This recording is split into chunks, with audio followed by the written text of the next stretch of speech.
नमस्कार सभी बच्चों और व्यूअर्स को। पाठ संख्या 4 क्लास 10 मैथमेटिक्स में द्विघात समीकरण में आज हम प्रश्नावली 4.2 से संबंधित कुछ प्रश्नों की चर्चा करेंगे। आइए बात करते हैं टॉपिक क्या है। टॉपिक है गुणनखंडों द्वारा द्विघात समीकरण का हल। प्यारे बच्चों, आपने 10th क्लास में सेकंड चैप्टर बहुपद पढ़ा है, तो बहुपद में भी आपने गुणनखंडों से बहुपद के शून्य निकाले हैं। ठीक वैसा ही किसी द्विघात समीकरण के मूल निकालने का तरीका रहेगा। आइए बात करते हैं कि मूल क्या है और शून्य क्या है, क्या इन दोनों में फर्क है, पहले ये मालूम करते हैं। मान लीजिए मैं एक द्विघात समीकरण लेता हूं, 2x² माइनस 3x प्लस 1 बराबर 0। ये मैंने कोई भी एक द्विघात समीकरण ली। अब इस द्विघात समीकरण का जो मूल है, मूल का मतलब होगा x का वो मान जिसके ऊपर ये पूरी समीकरण जो है वो शून्य हो जाएगी, यानी आपका पूरा बाया पक्ष जो है वो 0 हो जाएगा, x का वो मान। और इसके लिए हम x बराबर 1 रख के देखते हैं तो क्या होगा। समीकरण का बाया पक्ष 2 इंटू 1 का स्क्वायर 3 इंटू 1 प्लस 1। अगले पद में आप क्या लिखेंगे, ये 2, मध्य पद आपका 3 और ये प्लस 1। तो आपको स्पष्ट दिख रहा है 3 में से 3 घटने पर 0 आ गया, यानी कि आपका बाया पक्ष और दाया पक्ष दोनों बराबर आ गया। शून्य कौन है, दाया पक्ष। अतः आप कहेंगे कि ये x बराबर 1 जो है ये समीकरण का मूल है, समीकरण का मूल है। इंग्लिश में इसको रूट बोलते हैं। परंतु अगर यही प्रश्न आपके चैप्टर सेकंड बहुपद में होता तो आप इस बहुपद के रूप में इसको इस तरह से लिखते, -3x प्लस 1 बराबर में 0 नहीं होता। अब इस बहुपद में आप वापस x की जगह 1 डालते तो 2 इंटू 1 का स्क्वायर 3 इंटू 1 प्लस 1, और आप आगे गणना करके कहते कि भाई यहां पर भी 3 माइनस 3 0 हो रहा है। प्यारे बच्चों, यहां पर इस x बराबर 1 को आपने शून्यक बोला था। क्या बोला था, शून्यक। और यहां पर इस x इक्वल्स टू 1 को आप मूल बोल रहे हो। क्या फर्क है दोनों में, स्क्रीन के ऊपर आपको स्पष्ट दिख रहा है कि जब दूसरे पाठ में ये टॉपिक पढ़ा तो वहां पर बहुपद के रूप में था, यानी बराबर में शून्य समीकरण नहीं दिख रहा था तो आपने उसको शून्य बोला। परंतु यहां पर बराबर में शून्य है, समीकरण रूप में है, तब आपने इसको मूल बोला था। तो बताइए ये लाल घेरे में जो आपको x के दो मान दिख रहे हैं, क्या ये अलग अलग हैं क्या? आप कहेंगे नहीं सर, ये दोनों एक ही बात है। तो प्यारे बच्चों, ये बात एक ही है। और इन रूट्स को, यानी कि इन मूलों को द्विघात समीकरण में दो इस तरह के सिंबल अल्फा और बीटा के रूप में माना जाता है। आगे की वीडियोस में हम चर्चा करेंगे कि इनको बीच में क्या अंतर संबंध होता है, अल्फा बीटा से समीकरण कैसे बनती है और किसी समीकरण से अल्फा बीटा कैसे निकालते हैं।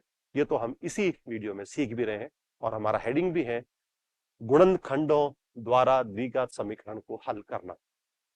अब मैं इसी द्विघात समीकरण को गुणनखंडों द्वारा हल करके आपको बता रहा हूं, गौर से देखिएगा। तो अगली स्लाइड में हम लिखते हैं इसी समीकरण को वापस, 2x² माइनस 3x प्लस 1 बराबर 0।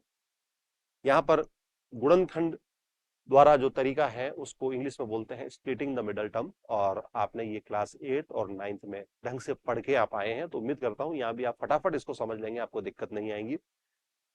और उस तरीके में यह था कि आप मध्य पद को तोड़ेंगे। यहां मध्य में क्या दिख रहा है प्यारे बच्चों, 3, यानी 3 के आप इस तरह से दो टुकड़े करेंगे और ये दोनों टुकड़े आपस में प्लस होंगे या माइनस होंगे, ये डिसाइड करता है अचर पद का चिन्ह। यहाँ अचर पद है 1, यानी कांस्टेंट है 1, तो 1 का सिंबल क्या है, प्लस।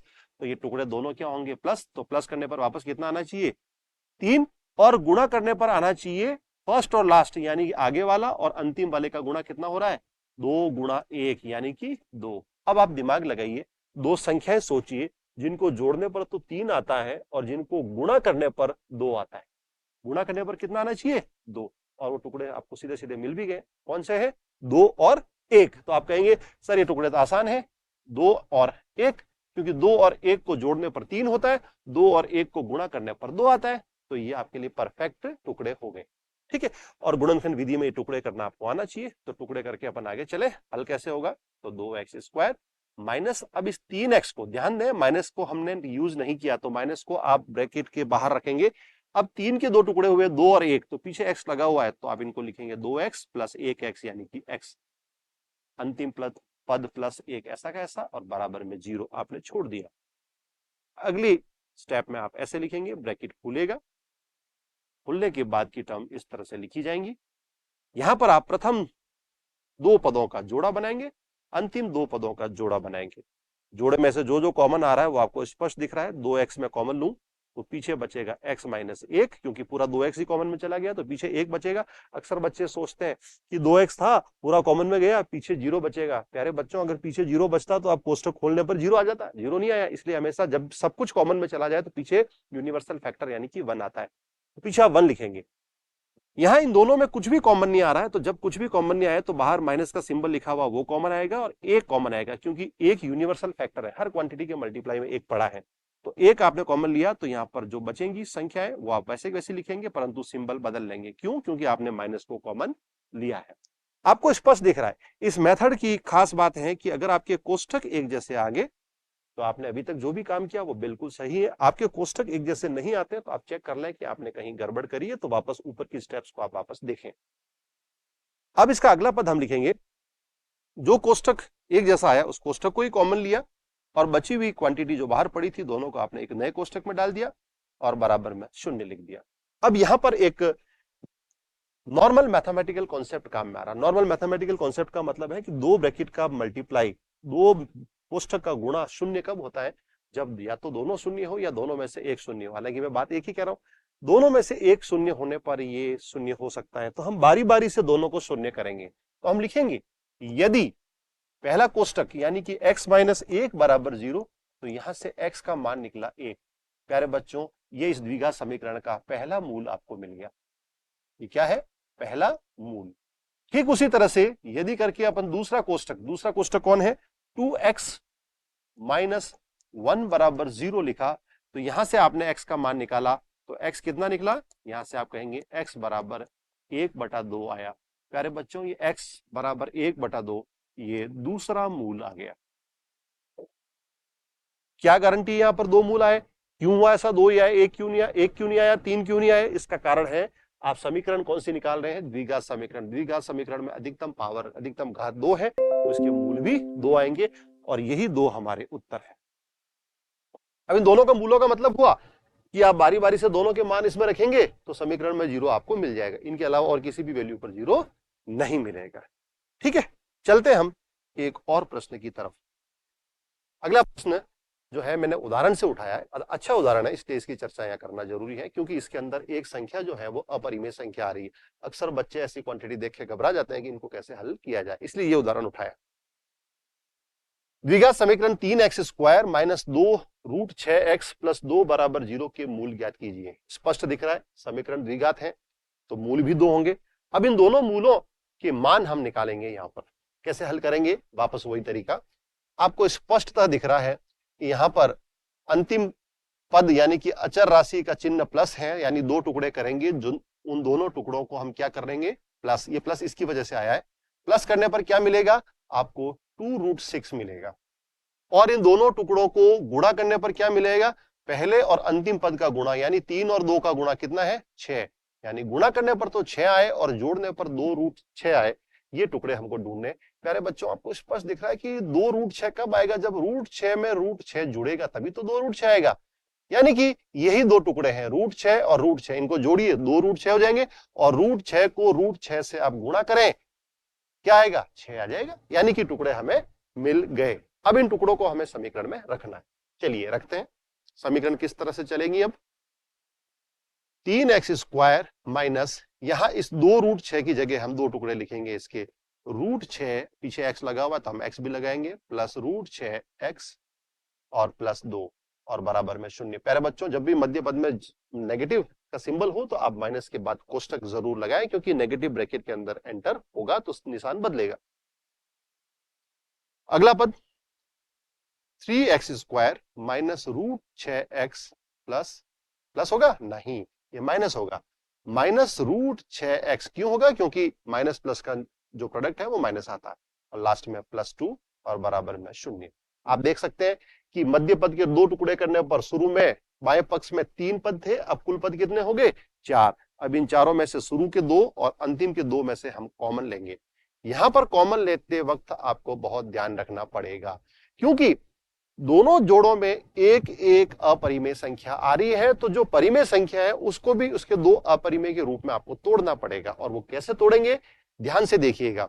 मैं 3 को लिख रहा हूं √3 गुणा √3, एक्स स्क्वायर वैसा का वैसा, और √6 को लिख रहा हूं √3 गुणा √2। ऐसा इसलिए लिखा कि अब √3 मेरा कॉमन आ जाएगा। ठीक है, ठीक उसी तरह से इस पद में भी आप इस √6 को लिखेंगे √2 गुणा √3, एक्स अपनी जगह पे, और +2 को आप लिखेंगे √2 गुणा √2। ऐसा लिखने पर ही आप कॉमन ले पाएंगे, इसीलिए ये उदाहरण मैंने उठाया था। आपको शायद कारण समझ में आ गया होगा। अब हम पहले जोड़े में से कॉमन क्या आ रहा है, √3 और एक्स। यहां देखो एक्स बचा हुआ था, ये एक्स, √3x। अब पीछे क्या बचा, पीछे बचेगा √3x माइनस √3 कॉमन में गया, x भी कॉमन में गया, तो क्या बचेगा √2। अब इन दोनों में माइनस लगाएंगे, कॉमन दिख रहा है आपको स्पष्ट, √2 दोनों में आ रहा है, तो √2 को आप कॉमन लेंगे। क्योंकि नेगेटिव कॉमन लिया है तो सिंबल भी बदलना है, ये भी याद रखिएगा। तो हम क्या लिखेंगे, √3x, बचे हुए 3 पद थे, 3 में से एक कॉमन गया तो ये दोनों बच गए, या प्लस की जगह आ जाएगा माइनस। पीछे √2 2 बार था, एक बार कॉमन में गया तो एक बार पीछे बच गया, और बराबर में 0। प्यारे बच्चों, जैसा कि मैं हमेशा कहता हूं कि ब्रैकेट एक जैसा आना चाहिए। अगर एक जैसे ब्रैकेट आ गए तो आपका काम बिल्कुल सही है, अदरवाइज कहीं ना कहीं आपने मिस्टेक की है।